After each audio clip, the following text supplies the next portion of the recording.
And we are live. Hello, everybody. Welcome once again to another episode of the 2KU Weekly Podcast here on the 2K Universe. I'm Type A Joy 101, joined once again by my co-hosts Danny V and the Pig Bear. We have now entered week 9 of the 2023 season. It's crazy how fast we've flown. We are now almost 2/3 into the season. Also, to answer the question we had earlier, the Niners play tomorrow for Monday Night Football. Oh, yeah, I forgot about that. All right. Anything you guys want to lead off with before we get started on today's games? Yeah, it was really great weekend, and there are several storylines to talk about. And I'll be taking these over. Starting with our big headline. No, continue. When you hold the football, you win football games. Good to know. Let's get things started.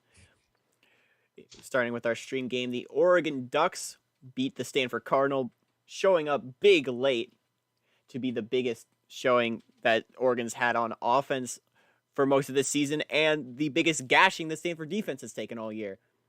In the ACC, the Clemson Tigers took an upset by the Duke Blue Devils, who now sit in second place in the ACC. A lot of buzz was made after Virginia Tech put over 60 points up on Miami in Hard Rock Stadium, which now has led to head coach John Mack being fired from the position. We'll talk a bit more about that later, and we'll have a section on hot seat coaches later on this year as well. One of the most promising undefeated teams in the nation goes down for the first time this year. Jacksonville State gets its first loss of the season by the hands of Delaware. On the topic of undefeated small schools, Appalachian State goes down as well to James Madison as the depth in the SoCon proves to continue. How about 2 wins in the Missouri Valley? Utah Tech in their first FBS season. Southern Utah in their second and their first in the Missouri Valley, both notching huge wins against Southern Illinois and Wichita State. Any headlines you two want to bring up, Danny? yeah, these were really big matches. I think out of these matches, I think the most notable one would have to be Duke upsetting Clemson because that was a really big shocker. But good on the Blue Devils for winning, and there's a lot of good games this weekend. Any big ones you want to mention before we get started, Pig Bear? In response to the Clemson and Appalachian State games, I've got 3 words. Not 3 words. Couple words. I don't want to talk about it.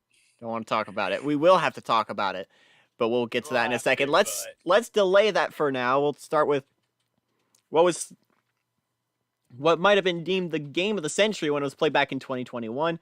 Had a fantastic showing in 2022, and has been an important historical rivalry for the past 15 years. Stanford and Oregon played this weekend in Autzen Stadium, a packed house in Eugene. Saw the Oregon Ducks take cruise control by the end, though it was a close-fought game for the majority of it. With high-flying offenses abound, Oregon wins 38-26. The number 5 Ducks get the win over the number 3 Cardinal. Danny? Yeah, it was a great game and a really good show from Oregon. That I think potentially Oregon could go to the national championship soon. They would need some help elsewhere. They do have 1 loss on the year. We saw it in stream earlier this year against number 1 Oklahoma State. Maybe Baylor gives them a hand when the Cowboys and Bears collide later this year. Pig Bear, your thoughts on the Oregon-Stanford game?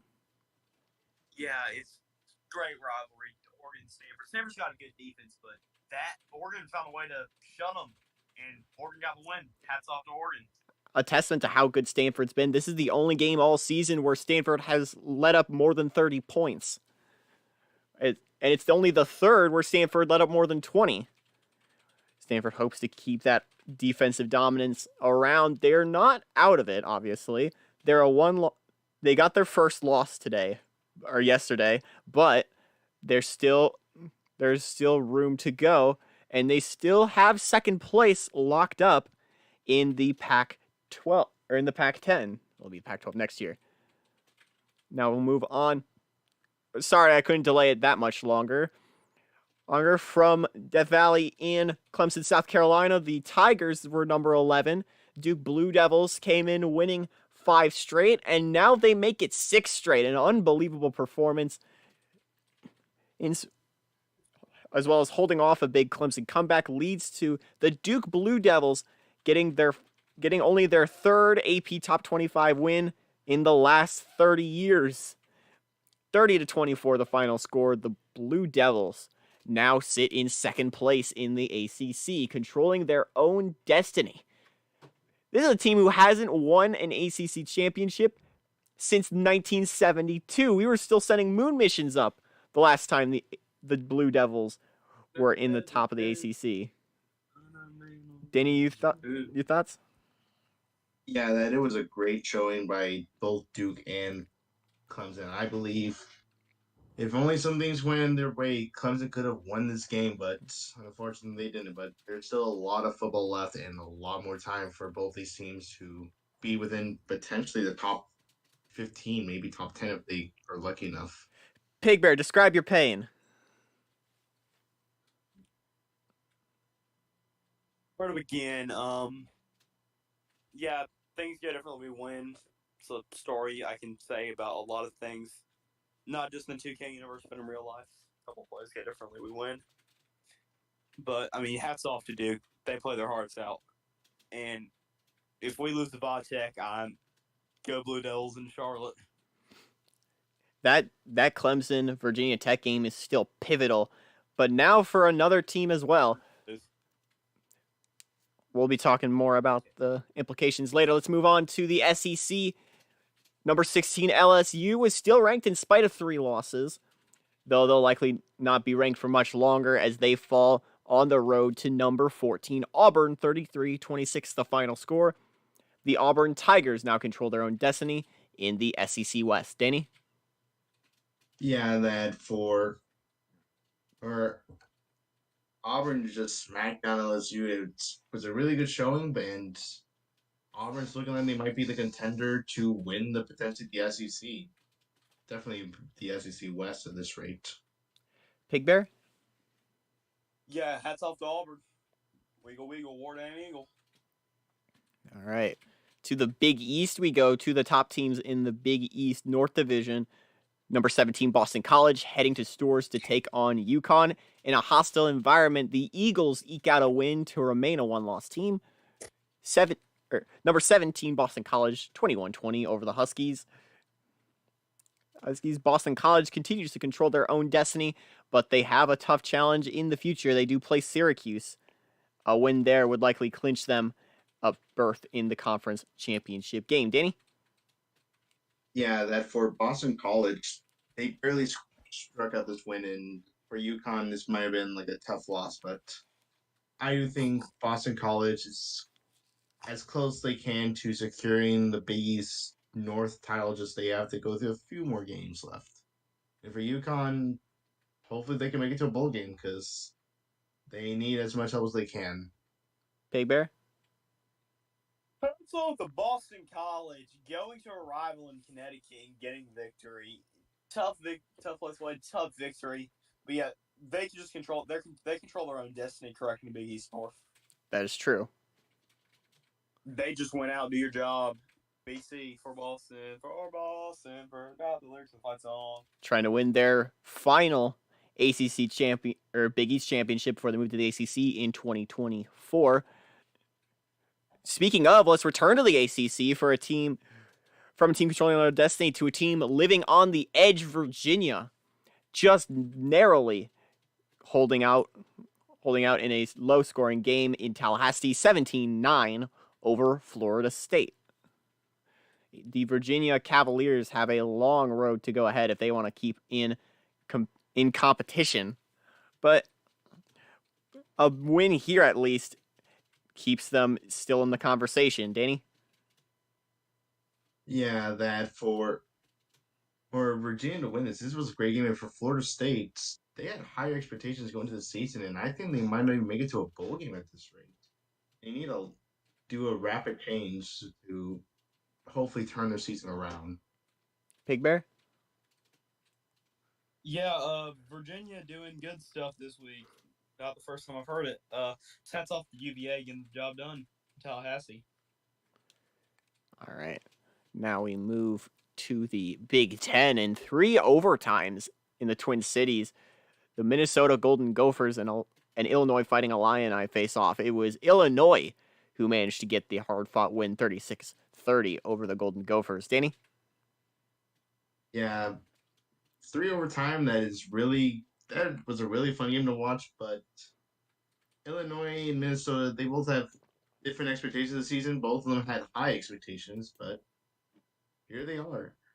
Illinois losing their first game against Missouri.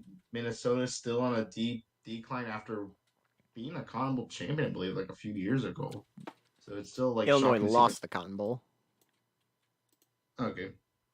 Yeah, I thought that Minnesota won the Cotton Bowl. yeah, that bully teams went to New Year's Six bowl games in the last few years, and here they are, just trying to get to a bowl game. Illinois is definitely more shocking to go from a undefeated season to losing both the Big Ten championship and the Cotton Bowl, and now starting the season 4-3, 1-2 in conference. It's quite a shocking turn of events. Pig Bear? Yeah, you can't go from New Year's Six bowl games to trying to only make it to a bowl game. This cast sucked, but both these teams got to fight back, and I think both teams have the fight in them to do it. Both teams are still not out of the race entirely. As mentioned, Illinois is now 4-3, Minnesota now 3-4. Bowl games are not out of the future for either team, though the Big Ten race looks very much like an uphill battle for both of them. Meanwhile, in the world of independence, the Army Black Knights might be on your radar at some point soon. They have now improved to 6-1, locking up a bowl berth with a win over Air Force 20-14. The Army Black Knights play Wake Forest, UMass, Liberty, Holy Cross, Georgetown, and Navy to wrap up their season. And with Army's win over the Falcons, they can clinch themselves the Commander-in-Chief trophy with the win over Navy. Danny? Yeah, Army's doing a great job this season, and Air Force, they're having a really bad season after going to a bowl game last year.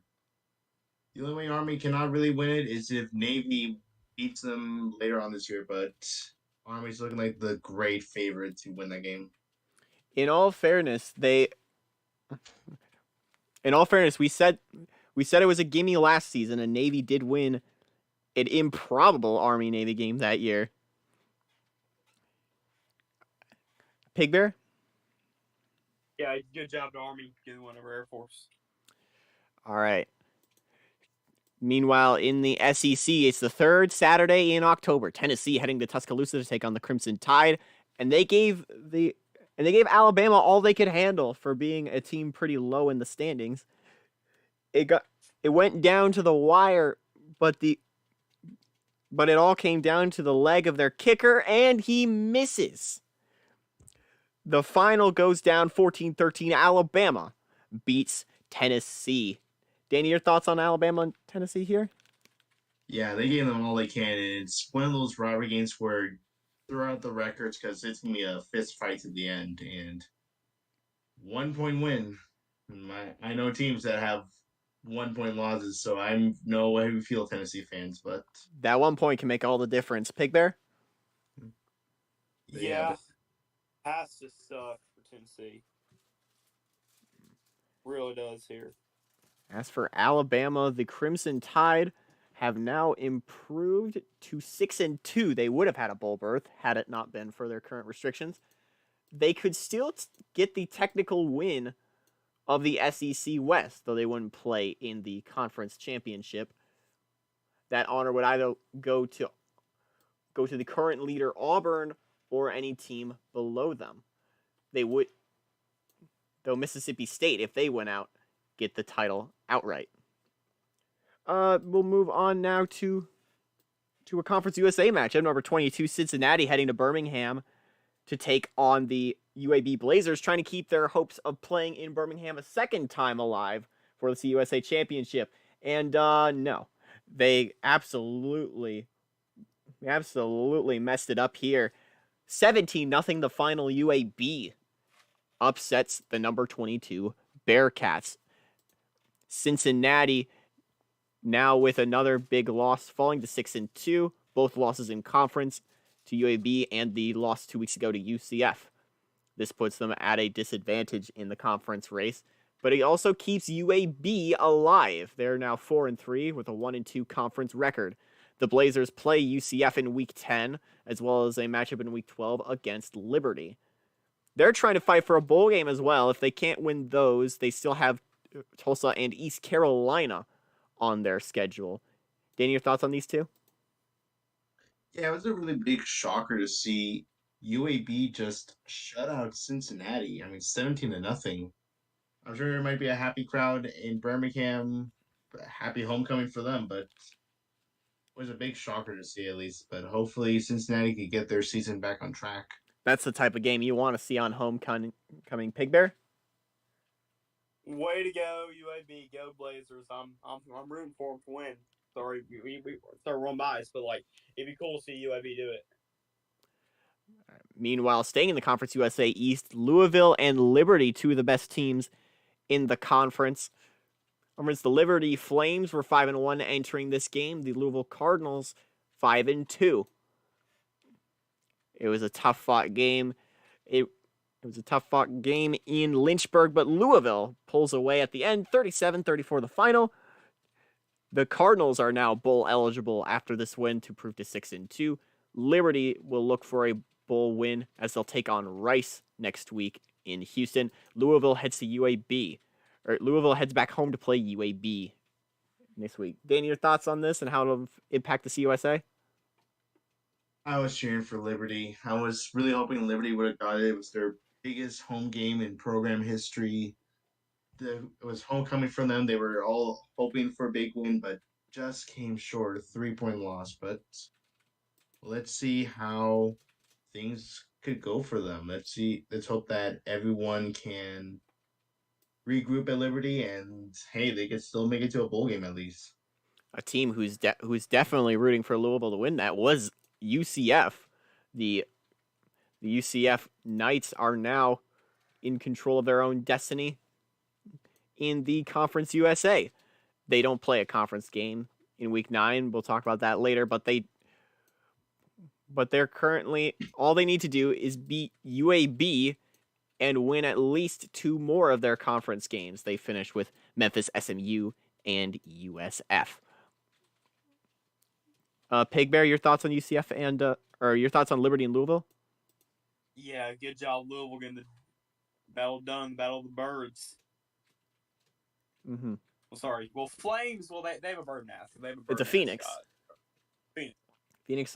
Phoenixes are made of flames. How about some surprise teams in the Big 12? Kansas State having a big rebound this season. Texas Tech having the biggest rebound of them all. Though heading to Manhattan, it was all Wildcats today. 43-17 the final. K-State with a statement win. Danny? Yeah, for Kansas State, it was a great win.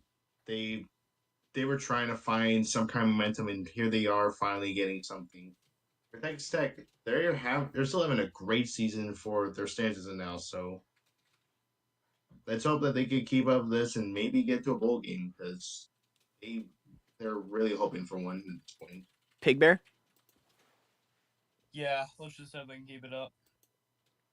At the current standings, Texas Tech falls to 4-3 with a 2-1 conference record. K-State is right behind them.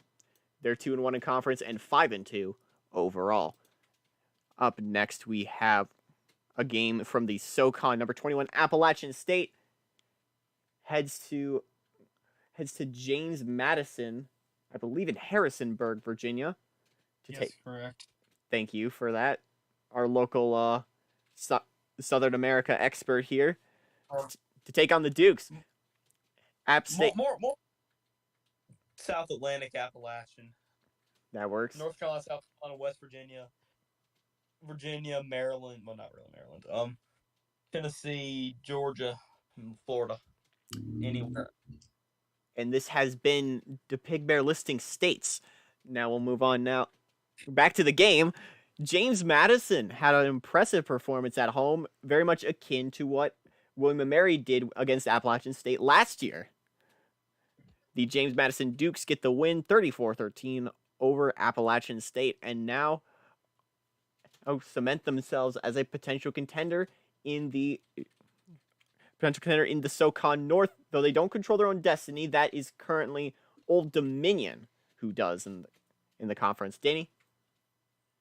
Yeah, App State must be in shock in that they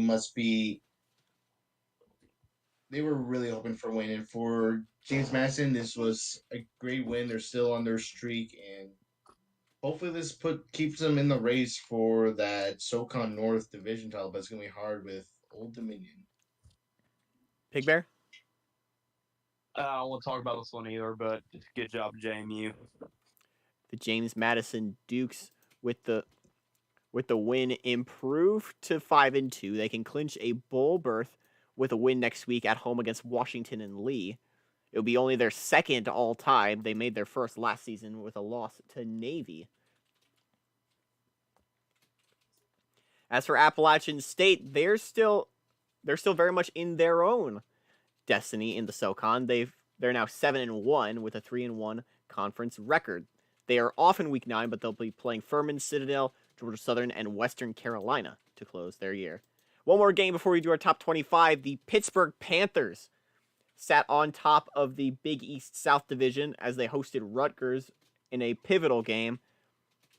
The Panthers get the big win, 58-14 over the Scarlet Knights. That now sets up a big situation to end the year. Now all of it lies on the backyard brawl and the games leading up to it. If Pitt and West Virginia both win out, then that will be a winner-take-all game. Danny, your thoughts on the Pitt-Rutgers game? Yeah, Pitt is doing really well this season, better than expected, and they're eyeing for the Big East Championship picture, so let's hope they can make it. Pig Bear? I'd say it, but good job, Pitt, beating Rutgers. The Pittsburgh Panthers continue to sit on top of the Big East South Division. They currently are 5-2 and 5-0 in conference. Though West Virginia has the same conference record, both at 5-0. As for Rutgers, they fall now to 3-3 in conference play. Now let's move on to our top 25. A lot of shakeups so far. All of us, including myself, Danny, Pig Bear, and the computer, had different top 5s, which was very interesting. That leads to quite a few changes, though not at the top. Oklahoma State and Virginia Tech continue to sit as 1 and 2. Meanwhile, number 3, jumping back up a spot, is Boise State. They fell a spot earlier after a big win by Stanford put them up at number 3, but now the Broncos are back. Meanwhile, number 4 is now Oregon up a spot. And number 5, we have, once again, up 1, Penn State. The first time this team has been in the top 5 since 2014. Next we have at number 6 is Baylor, who jumps 2 spots from number 8. Number 7 is TCU, still at their number 7 spot. Number 8, UCF, continuing to climb the top 25. At number 9, we have Georgia, who sits at the same spot they were last week, falling 7 spots. Our biggest faller this week in the top 10 is Stanford, who fell from number 3 to number 10. Up 1 spot at number 11 is Utah out of the Mountain West, just ever so slightly off from giving the Mountain West a 3rd team in the top 10. Number 12 is Auburn, up 2 spots. Staying at 13 will be Michigan. At number 14, up 1 is Florida. And up 2 spots at number 15 is Boston College. Falling 5 spots to number 16 is Clemson after the loss to Duke. Number 17 jumping up 2 is USC. Number 18, UTSA jumps 2 spots to make their highest ranking in program history. Number 19, falling 1 spot, is Nebraska. The Cornhuskers are now 7-1. And one of our highest debuts this season, the first top 25 appearance in over 15 years for Duke. The Blue Devils getting a huge win over Clemson and now sit in second on the ACC's polls. Up 3 spots is Sam Houston, who sits at number 21. Number 22, up 1 is Mississippi State. New to the top 25 this week is Kansas State, which gives the Big 12 a 4th team in the top 25. And now at number 24, up a spot is Wisconsin. And now our new number 25 out of the Big East is West Virginia.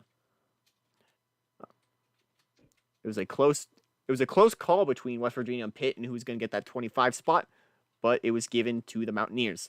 Out of the top 25 this week are LSU, Appalachian State, and Cincinnati.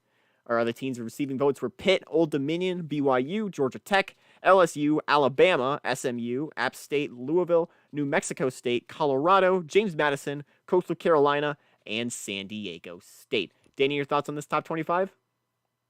Yeah, it's a really nice shakeup of the top 25. We all had some differences. We all had a different number 3 at one point. A little fun fact is this is the first ever time West Virginia got votes at all, and here they are sitting at number 25.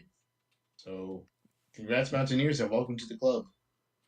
Pigbear, your thoughts on this top 25? Fair top 25. I like how we did have the alternate top 5s. No one had the exact same one.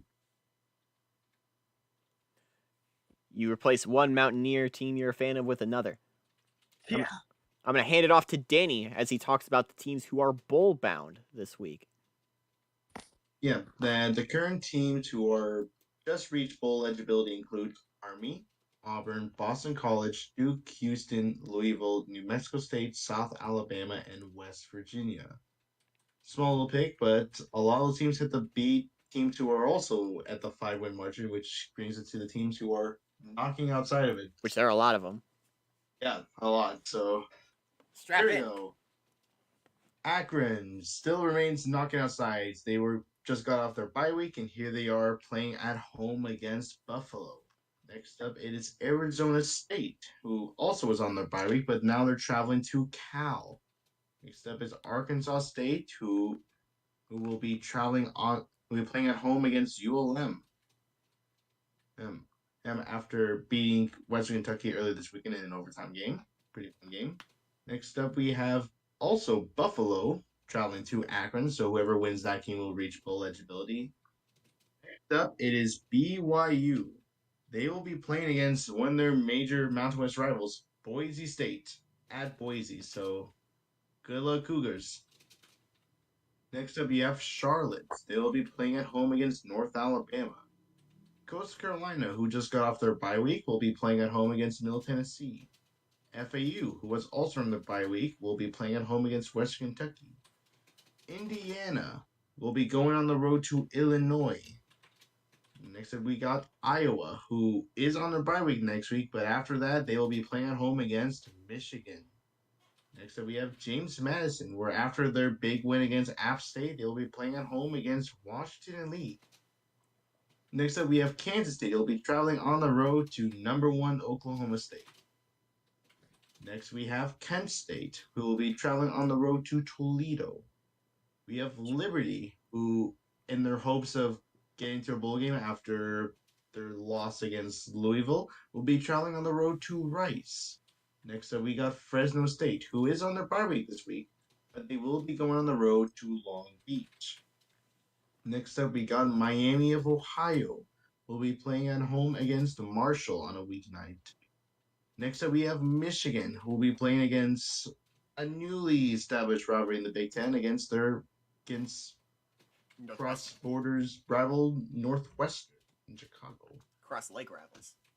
Yep. Lake. Next up, we got in another Illinois against Michigan matchup, we got Northern Illinois, who will be playing at home against Western Michigan. Next we have Notre Dame, where after their bye week last week, they'll be playing at home this weekend against Wisconsin. We got Pitt, who'll be traveling on the road to UMass. Purdue, trying to get their season started after a disappointing one last year, will be traveling on the road to Ohio State to get the bowl eligibility. San Diego State will be playing at home against TCU. A tough game for them, but let's see if they can make it to a bowl game. San Jose State playing at home against Nevada.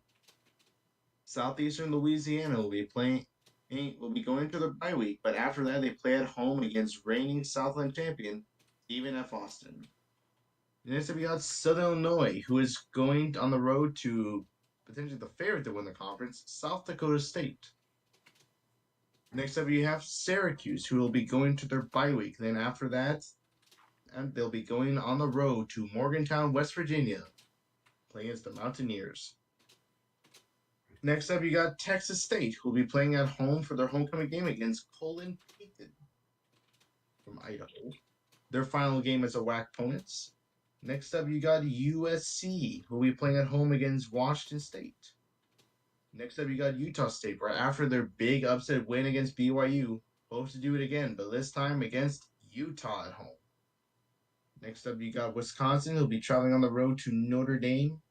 And finally, last but certainly not least, you got William and Mary, who's going on the road to VMI. Thank you for that, Danny. Currently looking at your list of teams knocking outside, who do you think has the easiest and hardest routes to making the bowls this week?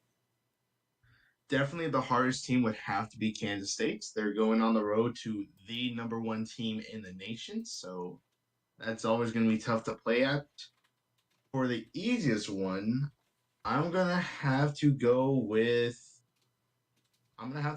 William and Mary. VMI hasn't been a good team at all this season. I think William and Mary could be able to score a lot of points on them. I think honorable mentions for hardness would go to for difficulty rather. We're not trying to scratch these teams. Honorable mentions would go to Utah State playing Utah. That'll definitely be a tough game. San Jose State against Nevada. Even Indiana and Illinois could be an issue. As for the easiest games, I think Charlotte and James Madison have pretty easy games on this list as well. Though the most exciting game I think here may be something along the lines of a Wisconsin Notre Dame or an Akron Buffalo, where win and you're in. Overall. Pigbear, looking at these matchups, do you have anything interesting you want to add? No, not really. Just I agree with you on the easy and hard ones. Pretty much makes sense. Let's look at our quick Heisman watch. After a standout performance against Stanford, Andrew Burnett now leapfrogs his way to the top of the list.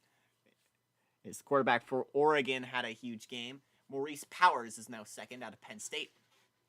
The quarterback for the Nittany Lions. And at third, even with the loss, Travis Heller, quarterback for Clemson, remains in the top three. Terrence Noel from Oregon, Alton Bonner from Oklahoma State, being some representatives for the running back.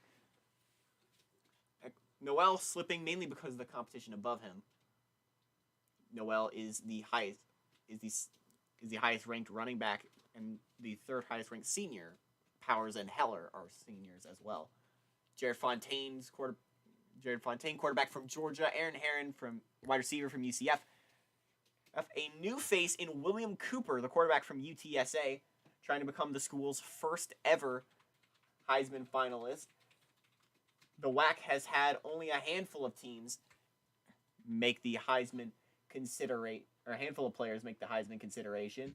The last time they did it was last year with Dwayne Stallings out of New Mexico State, who is bubbling under the radar and could leapfrog into the rankings himself. And the current list ends with David Cole, the quarterback from Boston College. Who's your favorites to take home the Heisman here, Danny? Yeah, definitely my favorite would be, I want to give it to Mars Powers, quarterback from Penn State. I believe that with how Penn State is performing this season and how great they are, I think Penn State might actually have a potential Heisman winner.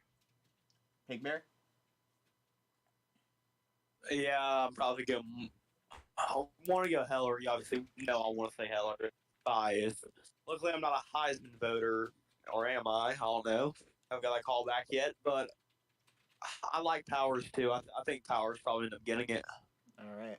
I guess I'm the only one going with the current favorite, Andrew Burnett, in this case. But let's move on now to our conference races. Now things are becoming more clear, and we can actually see what each team would need to do to win the conference. Sit back. There's a lot. It's still pretty early in the race. Anything can happen. But we're going to be reading off your current favorites to take on each conference. Beginning with the ACC, Virginia Tech still sits on top, 7-0, 4-0 in conference. Duke is now 4-0 in conference and sits in second. Clemson, now 3-1 in ACC play, sits in third. The Hokies have the easiest route in the conference. They just need to keep winning games through Clemson. They currently play NC State and South Carolina in their conference schedule before they play the Tigers in Blacksburg. They have a 45% chance of making it. Duke is now second in the conference rankings in terms of probability at 25%. All they need to do is win out. Clemson's still in it as well. They just need to win out or have Duke lose 2 in order to make the conference championship game. If Clemson wins out, that would give them a tiebreaker over Virginia Tech. And since Duke didn't play Virginia Tech, that would set up for a Clemson-Duke conference championship. Virginia is not out of it either, though. The Hoos are sitting at 4-3 with a 2-1 record in conference. They just need to win out or have Clemson lose at least once. A similar situation is for Maryland, who is 3-4 and 2-2 in conference play. And North Carolina is even in that conversation as well. The Terrapins of Maryland play Florida State, Wake Forest, Clemson, and Virginia on their conference schedule. Meanwhile, the Tar Heels have Virginia this week, a bye in Week 10, and then they finish with Wake Forest, Duke, and NC State. Currently, the Hokies have by far the largest odds at 45%. Duke is 25%. Clemson is now 20%. Virginia is at 7%. Maryland at 2%. And North Carolina at 1%. Real quick, who do you guys have making the conference championship, and who do you have winning it? Danny? Yeah, for me in the ACC race, I'm going to say the 2 teams that make it are Virginia Tech, Duke, but I do think Virginia Tech will win the championship game close, really close. All right, Pig Bear?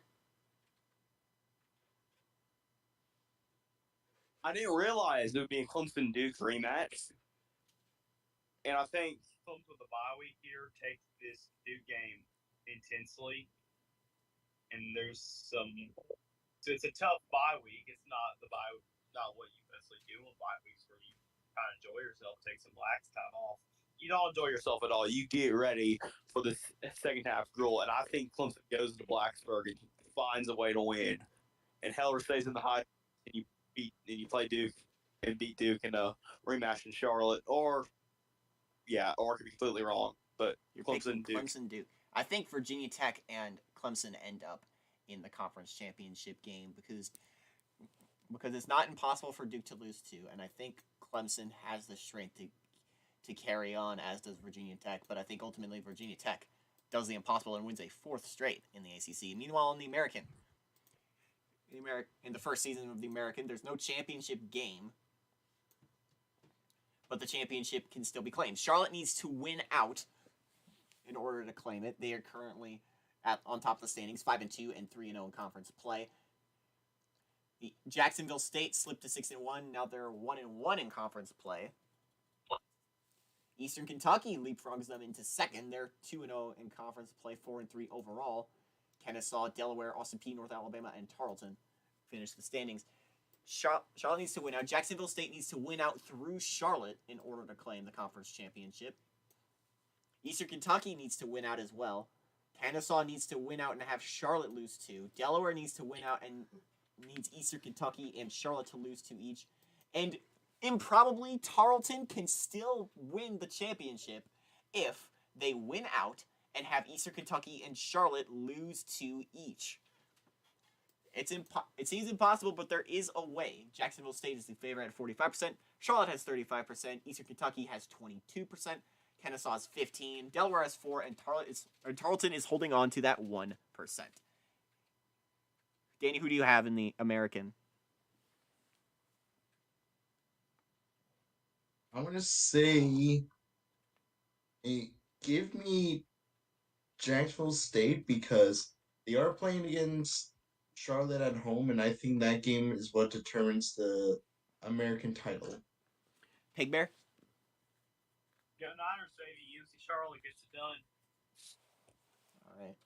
We'll move on now to the Big East, where we go by divisions. The Big East North is currently Boston College's to lose. They win out, they make it to the conference championship game. Syracuse needs to win out though as well. They're right behind them, and the two teams play each other in week 13. Meanwhile, UConn is not out of it yet. The Eagles are 6-1 and 5-0. The Orange are 4-1 and 5-3 overall. UConn 3-4, but 2-2 in conference play. They're not out of it just yet. If they win out and Boston College loses 2, then UConn takes the spot away from Syracuse. Or takes the spot away from Boston College and Syracuse. Currently Boston College at 48%, Syracuse 36%, and UConn at 16%. To the South Division, Pitt sits on top, tied with West Virginia with a similar record of 5-0 in conference. West Virginia has 6-2. Pitt is 5-2. Both teams just need to win out, and they're into the conference championship, which includes a matchup in Morgantown between the Panthers and Mountaineers. Rutgers, now with the loss to Pitt, has a lot they need to go their way. Rutgers needs to win out, needs Pitt to lose out in conference, and they need West Virginia to lose at least 3. Georgetown is also not out of it. Even with their big skid, they've lost 3 of their last 4, including losses to Rutgers and West Virginia. They still have a very slim chance of making it. They need to win out, and they need West Virginia and Rutgers to lose out. Currently, West Virginia has a 51% chance to make it. Pitt has 44%. Rutgers only has 4%, and Georgetown has 1% of a chance. It's really a coin flip in the South between Pitt and West Virginia, unless you want to get crazy. However, it could be anyone's game between the top 3 in the Big East North. Who do you have making the conference championship, Danny? In the North, I'm going to say Boston College wins it out, and for the South, the conference championship will take them home to the place that they belong. West Virginia, baby. Pig Bear, who do you have? I've got Georgetown winning it all. I'm kidding. I have to agree with Danny. West Virginia, BC. Yeah, I think West Virginia is a better team than Boston College. The two teams meet each other in Week 11. That'll be an interesting matchup. Now to the Big Ten without divisions for the first time this season. Penn State sits on top at 8-0. All they need to do is win out. They win out, they're guaranteed. However, the problem is, so do Indiana, Wisconsin, and Michigan. There are 4 teams in a win-all-and-in situation. Notre Dame just needs to win out and have Michigan lose at least one more game. I mean, Purdue is in a similar boat. They just need to win out and have Wisconsin lose 1. Same with Ohio State. Illinois is a bit more of a stretch. They need to win out and have Notre Dame and Michigan lose at least 2. And Iowa, boy. Iowa needs to win out. They need Notre Dame to lose out in conference. They need Michigan to lose 2. And they need also to lose out, to have Ohio State and Purdue lose out. But any chance is better than no chance. Penn State is at 17%. Meanwhile, Wisconsin, Michigan, and Indiana all tie with 15% of a chance to make it. Notre Dame has 11. Purdue has 9, as does Ohio State. Illinois has 8. And Iowa has the lone 1%. Danny, who do you have making the Big Ten championship? I'm going to say Penn State wins it. I'm going to say Penn State makes it, and I'm actually going to say potentially Notre Dame. It's either going to be Notre Dame or Wisconsin's going to win. It's going to depend on the game this weekend. That's going to be a pretty exciting game. Pigger, who do you have in the Big Ten? All right. I think Penn State Uh, could have been beat. you didn't pick up. Penn State's going to by far and away go to the Big Ten championship. Who do you have them against? Iowa. Iowa. The dam breaks, and the Hawkeyes end up in the Big Ten championship and get obliterated by Penn State. Actually, no, they win and they play Georgetown in a bowl game. Kidding. You have Iowa, the 1%. You like Yes, you must like those odds. One is not none. That's true. You win the casino wins if you give up. Go Hawkeyes. Picking Iowa for real. Let's move to the Big 12.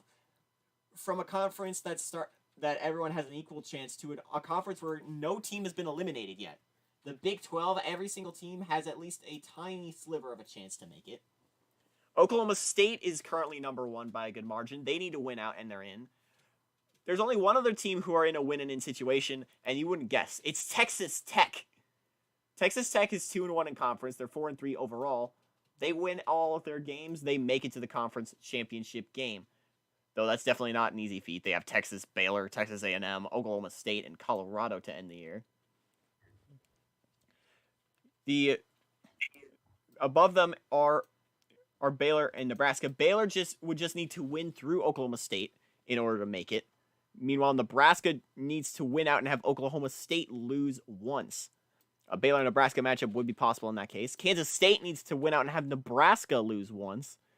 Meanwhile, Texas is still holding on. They need to win out and have Oklahoma State and Baylor lose out. Texas A&M needs to win out and have Oklahoma State lose out. Kansas needs to win out and have Oklahoma State lose at least 3. And then there's the field. Missouri, Oklahoma, Colorado, and Iowa State. All 4 of them are still technically in the field. All right, are all technically in the fray. But each one would need to win out. Have Oklahoma State and Baylor lose out, and they need everyone else in the field to lose out as well. That being, if it's Missouri, you need Oklahoma, Colorado, and Iowa State to lose out, for example. Looking at the odds, Oklahoma State sits at 30, Baylor's at 26, Texas Tech is 12, Nebraska 11, Kansas State is 6, Kansas is 5, Texas A&M and Texas are at 3, and then the rest of the field are at 1% each. Colorado, Missouri, Oklahoma, and Iowa State. Danny, who do you have in the Big 12 championship? This is going to be interesting picks, but I'm going to say it's going to be Baylor and Nebraska. I say those two are going to be playing in Arlington this season. Pig Bear? I got Oklahoma State and Missouri. I'm kidding about that. I'm not that crazy. Not again. The Iowa choice is bold, but at least I believe that 1% carries a lot more weight than this 1%. There's not. You don't need to literally Oklahoma move State, mountains. You're picking Oklahoma State, Baylor?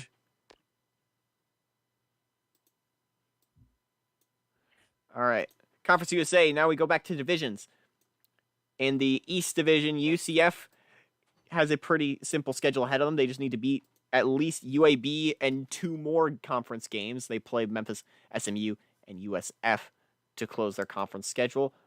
Louisville needs to win out and have UCF lose 3 in conference play. Liberty needs to win out and have UCF and Louisville lose 3.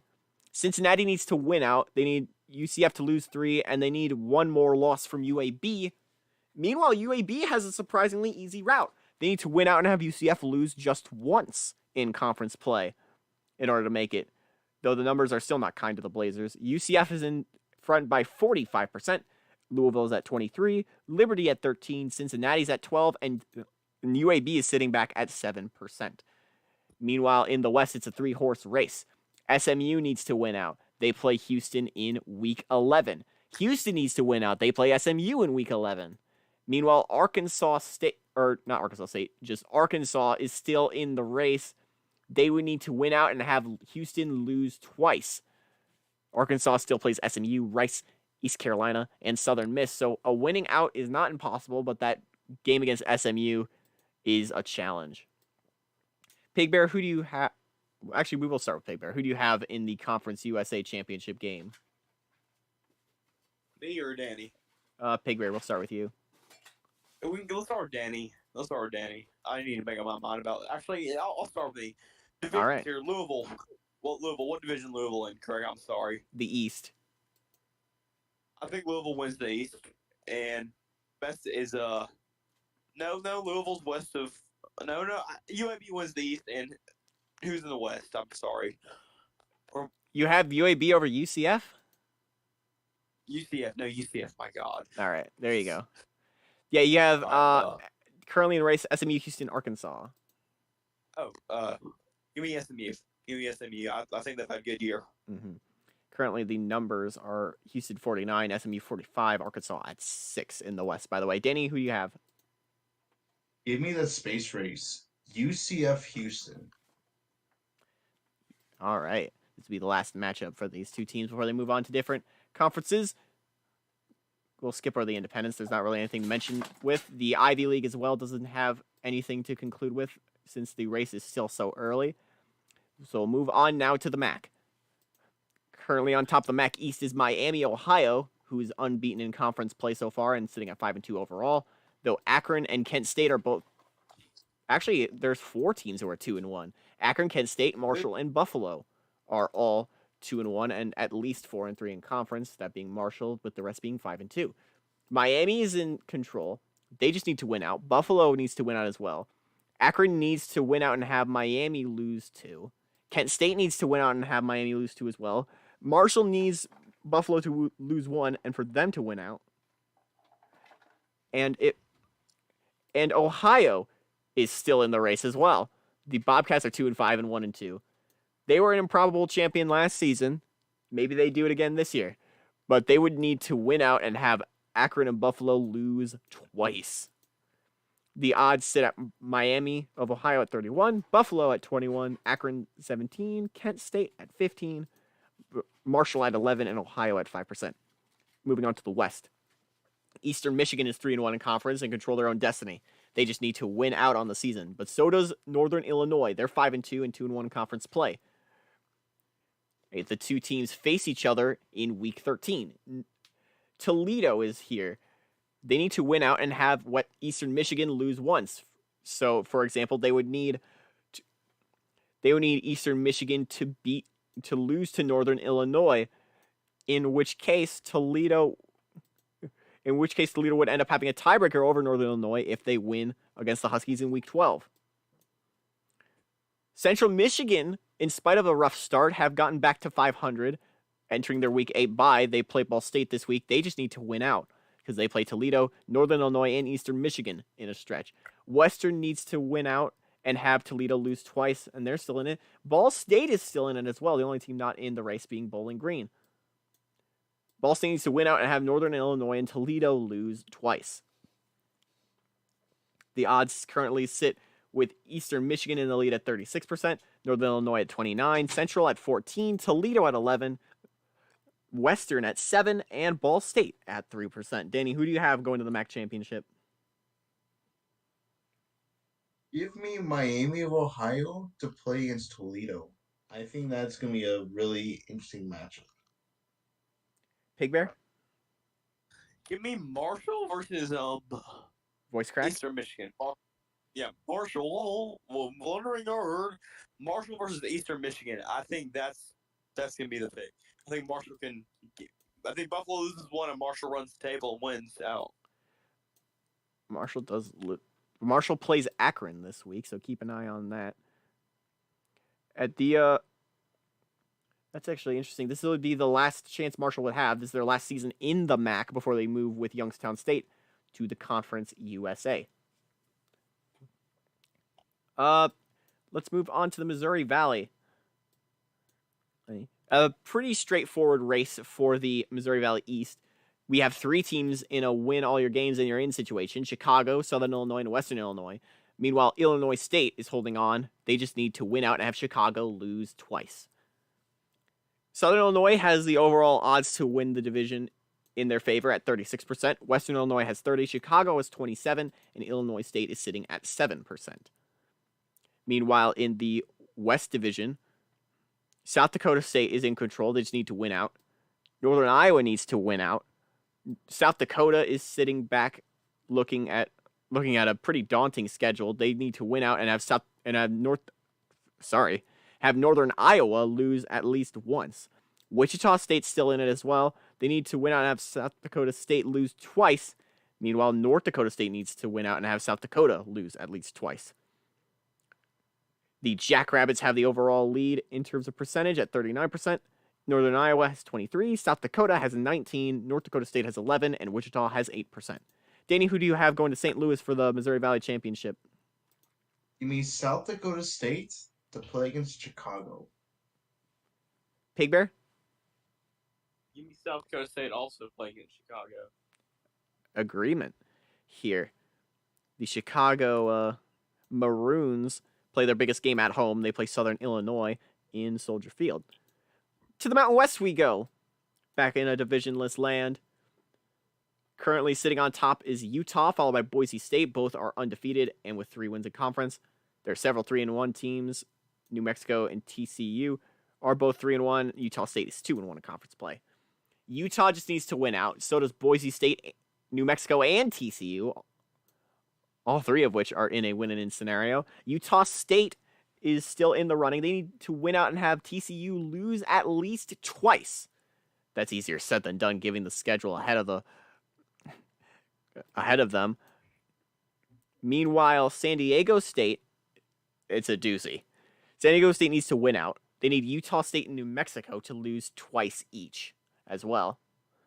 So they're still in the running themselves. They have a tough schedule against TCU, Boise State, BYU, and Utah in conference play. Their last season before they head to the Pac-12, where certainly conference games are going to be easier to win. Meanwhile, UNLV is still in the race somehow. They can win out, and if TCU loses twice and San Diego State loses at least once, then the Rebels would make the conference championship game. They only have 3 more conference games to go. New Mexico, Utah, and BYU. They end their season with a non-conference game at home against Nevada. It would be an interesting surprise to see UNLV playing in their first ever Mountain West Championship game. At the bottom of this list is BYU, though not as unlikely as the teams above them. They need to win out and have TCU and Utah State lose twice each. Meanwhile, looking at our percentages, Utah's at 29, Boise's 27, TCU's at 20, New Mexico has 11, Utah State has 10, BYU's got 6, San Diego State has 5, and UNLV has 3. Who do you have as your top 2 here, Danny? Give me, I'm gonna say it's gonna be Utah and TCU as a rematch for Pig Bear? Give me San Diego State and Utah. San Diego State, Utah. Yeah. Interesting. To the Pac-10. That'd be a matchup of that would be a matchup of future Pac-12 schools.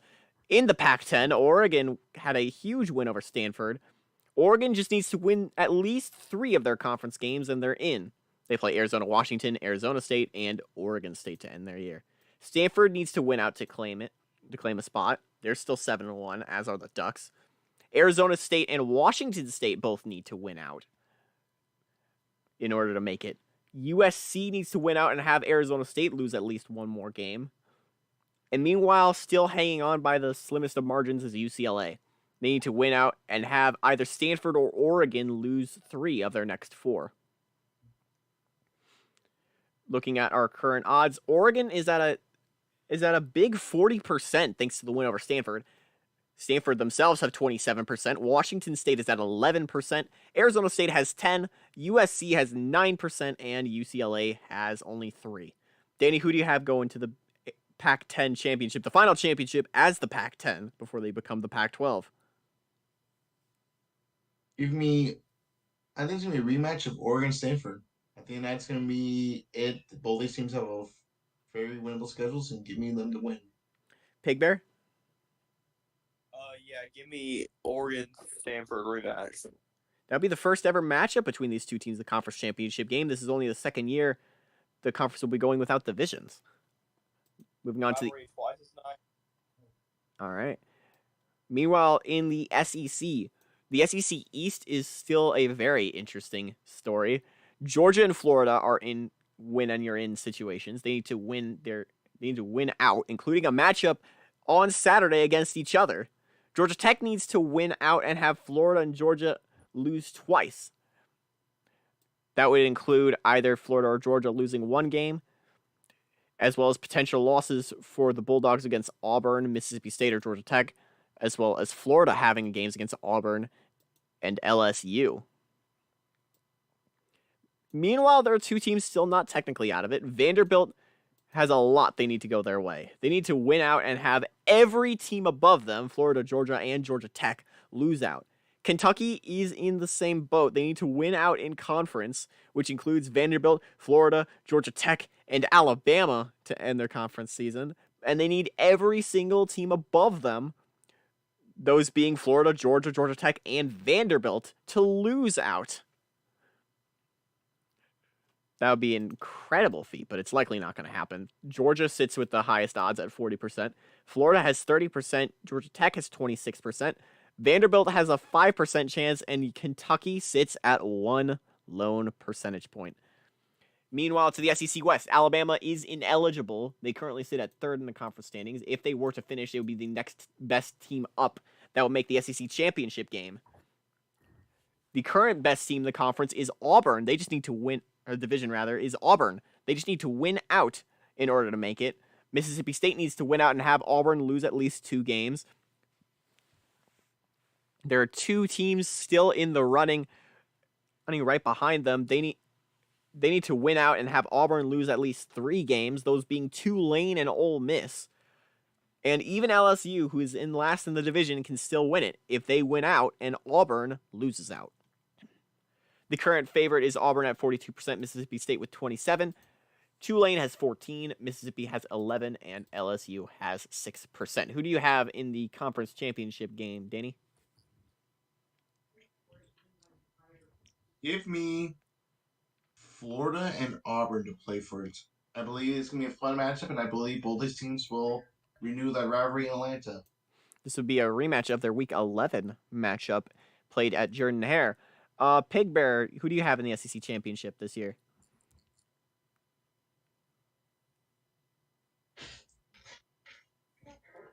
Pig Bear?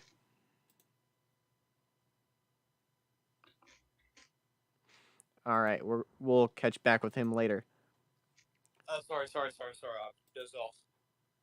Who do you have SEC championship here? SEC championship. I have Tulane. I have Tulane running the table, making it into the West, and I have Georgia winning the East. All right. Dozed off. That's really my bad. It's been a long week. We need to get you some caffeine. We've mentioned this before, but I know we do. Crack open a Coca-Cola or something. Actually, probably not this late. I can attest, drinking soda late can wreck your gut the next morning. Let's move on to the SoCon here. Enough talking about soda. Old Dominion is still undefeated. If they win out in conference, they advance immediately to the conference championship game. They play 3 more conference games, VMI, William & Mary, and the Citadel in weeks 10 through 12. James Madison needs to win out and have Old Dominion lose at least 2 of those games. Meanwhile, William & Mary is still in the race as well. They need to win out and have James Madison lose twice. Richmond, a team with only 2 wins this season, at 2-5 on the whole year, needs to win out and have Old Dominion lose twice. Currently in terms of percentage rankings, Old Dominion is sitting at an unprecedented 57%. James Madison is at 31%, Richmond is at 9%, and William & Mary is at 3%. Into the SoCon South, App State, even with the loss, is still your overwhelming favorite to make the conference championship game. They need to win out in order to make it. Meanwhile, there are 2 teams right behind them with the same situation. They're 2 arch rivals. Georgia Southern and Western Carolina just need to win out and they make it to the conference championship game. They're 4-3 and 2-4 overall, respectively. The Citadel needs to win out and have Georgia Southern lose at least 1 more game. So does Furman. Both are sitting at 4th and 5th in the conference. Even Chattanooga is not out of the race just yet. Also 2 wins and 5 losses. Chattanooga needs to win out. They need Appalachian State to lose twice, and they need Georgia Southern to lose once. Looking at the overall odds, App State sits at 30%. Georgia Southern is at 25%, Western Carolina at 20%, the Citadel at 22%, Furman at 11%, and UTC at a slim 2%. Danny, who do you have playing in the SoCon Championship? Give me Old Dominion to play against App State. I believe both those teams will run the table in respective conference. We're going to have ourselves a undefeated Old Dominion and a 1-loss App State. Pig Bear?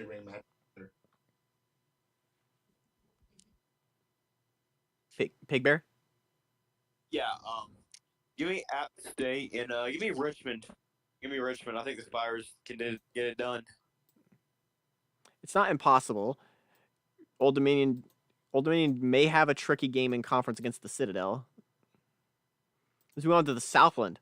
Central Arkansas, in their second year in Southland membership, is sitting at 3-0 in conference play. Southeastern Louisiana and Stephen F. Austin are right behind them. Central Arkansas just needs to win out. But so does Sela and Nichols. They both need to win out to make it. Stephen F. Austin, the reigning conference champ, is actually in a disadvantageous point. They have what might be the hardest route of anybody. McNeese is there. They need to win out and have Central Arkansas lose only one game. Meanwhile, Stephen F. Austin needs to win out and have UCA lose twice. It's still not impossible for them. Central Arkansas sits with the best odds at 26. Sela is at 24. Stephen F. Austin at 21. Nichols at 19%. And McNeese at 10%. This is about as even a split as you're going to possibly see for all of these teams. Sorry, Northwestern State and Lamar.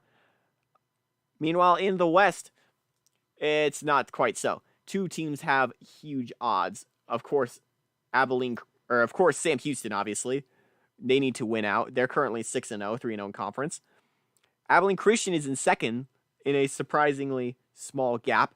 They need to win out as well. Hardin Simmons needs to win out and have Abilene Christian and Sam Houston each lose once. Meanwhile, Houston Christian, formerly Houston Baptist, needs to win out and have Sam Houston lose once and Abilene Christian to lose twice. Sam Houston is at 46, Abilene at 35, Hardin Simmons at 16, and Houston Christian at 3%. Danny, your thoughts on these teams? Who's making the Southland Championship?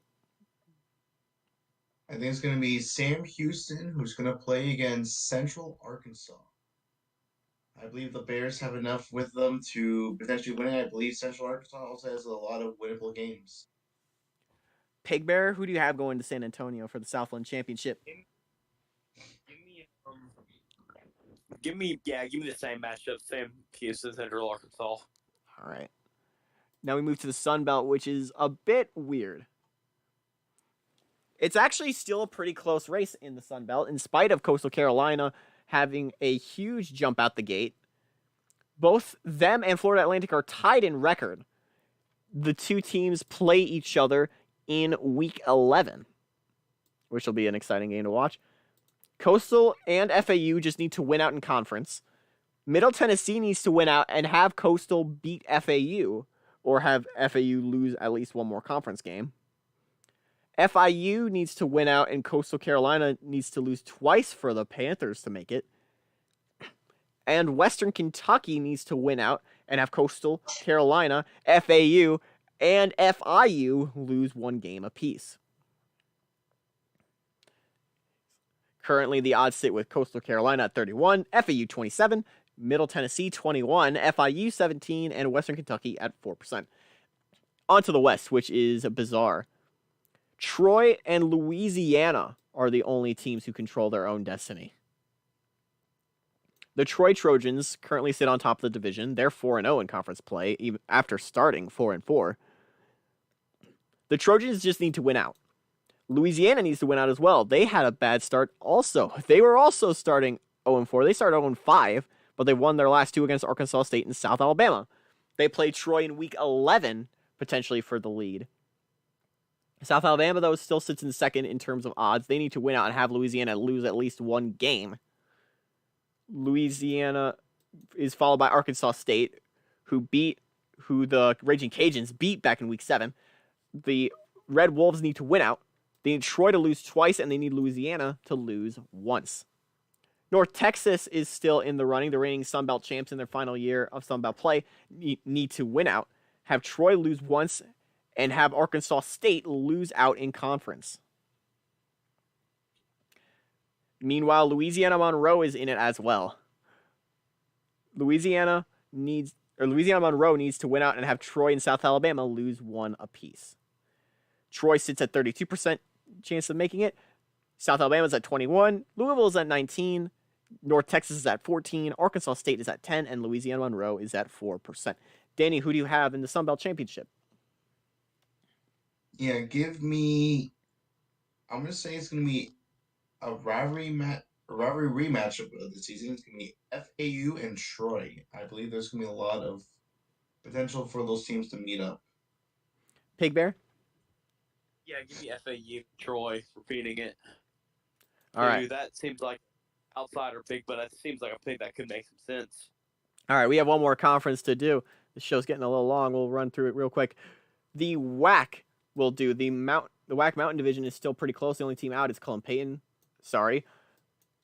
New Mexico State and UTSA are both in win-and-in situations. They both need to win out. Texas State needs to win out and have New Mexico State lose once. So does Idaho. UTEP is still in it, but they need to win out and have UTSA and New Mexico State each lose one game. And even Louisiana Tech is still in it. They need to win out, have New Mexico State lose out in conference, and need Idaho above them to lose 3. New Mexico State is at 31%, followed by UTSA at 27%, Texas State at 19%, UTEP at 7%, and Louisiana Tech at 5%. Now we move to the Pacific Division. Fresno State is in control of their own destiny. They need to win out. But so do San Jose State right behind them and Nevada. Hawaii has to win out and have Fresno State lose at least one game. CSU Fullerton needs to win out and have Fresno State lose twice. And Pacific needs to win out and have Nevada lose at least once. Fresno State sits at 31%, followed by San Jose State at 26%, Nevada at 15%, Hawaii also at 15%, CSU Fullerton at 10%, and Pacific at 3%. Who do you have in the CUSA or in the WAC championship? Danny? Danny, well, I've got mine. What would you do yours first? Yeah, I've got UTSA Hawaii getting more run of the table. Go bigger, guy. That's a big game. That's a big gamble, specifically with Hawaii. Though it's not impossible. They could beat San Jose State and have Fresno State lose to San Jose State to make it. Danny, who do you have? Give me UTSA Fresno. I believe it's going to be a great match between those two, and those two will be departed for new conferences. They want to put on one final show. All right. That wraps up, finally, our conference races. Now we can move on to our Week 9 matchups. Not a lot this week. It's a bit of a slow week. I had to compensate by adding a lot of conference race stuff, but we still have plenty to talk about. We start with a game on Thursday night in Jordan-Hare. Ole Miss heads to number 11 Auburn. The Tigers are favored by 7.5 in a game that Ole Miss is going to have to win to keep alive in the SEC race. Danny, who do you have in this one? Give me Auburn to win. It shouldn't be too hard for them. Pig Bear? Give me Auburn to win just because that Jordan-Hare, but Auburn close. All right, now we move on to Saturday. Sorry, I'm having some heartburn right now. In a newer rivalry for the George Jewett Trophy, as Northwestern heads to Ann Arbor to take on number 13 Michigan. The Wolverines are favored by 18 in this one. Give me the Wolverines to take it. Danny? Yeah, give me the Wolverines to win this one big. Pig Bear? Give me the Wolverines big too. Now we move on to a rivalry I didn't know how to name, the Battle of the Brazos. Number 6 Baylor heads to College Station to take on the Texas A&M Aggies, who are probably super salty that they're not the most successful Aggies in the 2KU, not even the second most successful Aggies in the 2KU. Yeah. Though Baylor is favored only by 7.5, this should be a big game for both teams. I expect Texas A&M to keep competitive for a little bit, but I think Baylor still wins big. Danny? Yeah, it's gonna be a really big battle, but give me Baylor to win it and take control of the Brazos River in this rivalry game. Pig Bear? It's not called the 12th man for nothing. Texas A&M keeps it all day, but Baylor wins by about a touchdown. All right. UAB Louisville. A matchup that still has implications on the conference race. Though UAB may look like they're out of it, they could still play spoiler. Even then, I think UAB takes the upset. Louisville favored by 7.5. I think UAB, after beating Cincinnati, is still invigorated, and they might steal one away from the Cardinals. Danny? Yeah, give me Louisville to win this one big. I believe it's gonna be at home. It's gonna be loud. It's gonna be Rutgers, and I believe Louisville will win it. Pig Bear? Cardinals Stadium will be rocking. Louisville wins. All right. Now we head to a ranked Big 12 matchup. Kansas State, number 23 in the country, taking on number 1 Oklahoma State in Stillwater, a dangerous place to play. Oklahoma State favored by 16 in this matchup. I don't think it's by that much, but it may be a bit close to that. Give me Oklahoma State big. Danny? Yeah, give me Oklahoma State to win this one. It's gonna be loud. It's gonna be Rutgers and Stillwater. It's not gonna be still there, but I definitely think Oklahoma State will beat Kansas State. Stillwater definitely sounds like an oxymoron come football season. Pig Bear? Yeah, it's in Stillwater. I think Oklahoma State wins big. All right, let's hand it to Danny for a big Dave Show game. Yep. Then after having the restful bye, Dave Show now welcomes the number 18 in the country for the Battle of Orlando. UCF travels to Dave Show. Currently, UCF is favored by 27 points. This is Dave Show's homecoming game, so let's hope they can get the crowds loud. Dave Show favored by 20, or UCF favored by 27. An interesting bit of lore history. UCF was originally contacted by the ACC to become a member. However, UCF eventually turned it down in favor of Dave Show. That might add some fuel to the fire. I think UCF wins big here. Danny or Pig Bear? Yeah, UCF just trucked Dave Show. Dave Show's not that good right now. Yeah. Especially with both these teams joining power conferences next season, with Dave Show joining the AC and UCF joining the Big East. It'll be really interesting. Speaking of rivalries going their separate ways, this will be the final conference matchup between Boise State and BYU. BYU will be moving to the Big 12 in 2024. Meanwhile, Boise State will keep the reins in the Mountain West. Sorry, pardon me. BYU always plays well against Boise, even if they've had trouble trying to beat them more recently. They haven't won since 2019 against the Broncos. Boise is favored by 8.5 in this game. Give me the Broncos to remain unbeaten. Danny?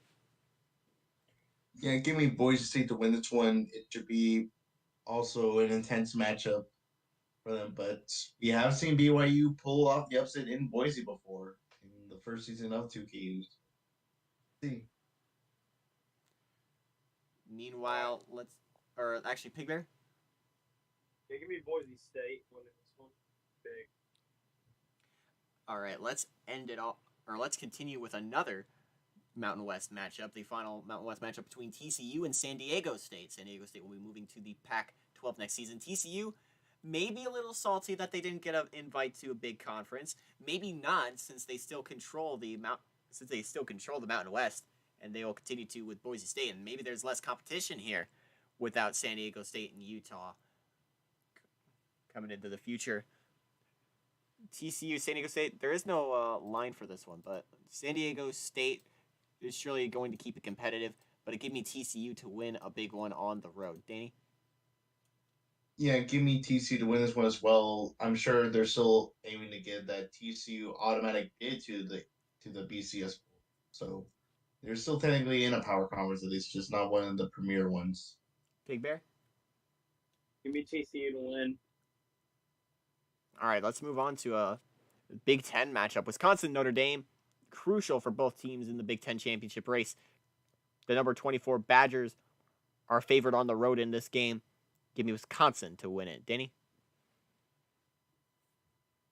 I believe Wisconsin will win this one close, but I wouldn't be surprised if Notre Dame pulls off a shocker. Pig Bear? Yeah, give me Notre Dame win this one in shock. Well, not shock, but small shock. All right, now we move on to a ranked versus non-ranked matchup in the Pac-12, or Pac-10, soon to be Pac-12. Number 17 USC returns home to LA to take on Washington State. The Cougars are a impressive program, and while USC is favored big in this, give me Washington State in an upset. Danny?